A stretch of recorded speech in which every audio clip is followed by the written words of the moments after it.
और हम आज से कुछ दिन पहले बेरी की समस्याओं के बारे में एसडीओ साहब से मिलने गए थे नगर पालिका में, और वहाँ 10-15 आदमी थे जिनकी में मैं भी साथ था। एसडीओ साहब से हमने पूछा भी एसडीओ साहब, ये बेरी गांव के, मैं कल पूरे बेरी गांव में घूमा था और उस बेरी गांव में 30% लाइट सस्ती हुई मिली है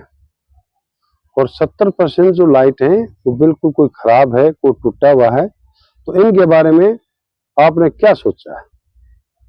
तो एसडीओ साहब ने जेई साहब को बुलाया, सेक्रेटरी साहब को बुलाया, उनसे डिस्कशन की और उन्होंने स्वीकार भी किया, हाँ जी ऐसा है।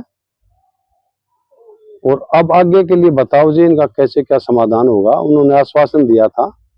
कि जी हम इस बेरी गांव की 10 दिन के अंदर सारी लाइटें चेंज कर देंगे, और उन्होंने यह आश्वासन अपना पूरा भी किया। एसडीओ साहब एक ईमानदार और निष्ठावान अधिकारी हैं, जेई साहब भी एक ईमानदार और निष्ठावान अधिकारी हैं, जिन्होंने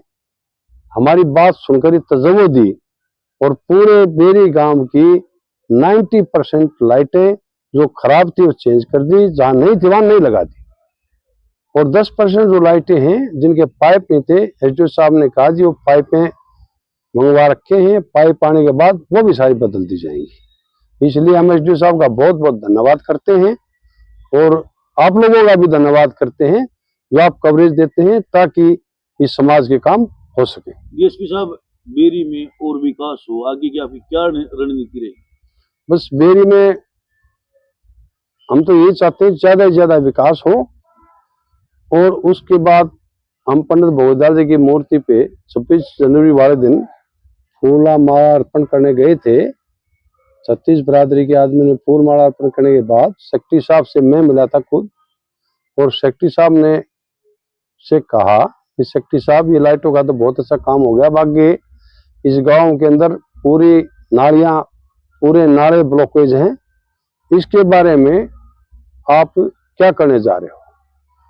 तो उन्होंने कहा जी ये भी हम आपको आश्वस्त करते हैं, एसडीओ साहब से, जेई साहब से डिस्कशन करके हम आपको आश्वासन देंगे, या आश्वासन दे रहे हैं कि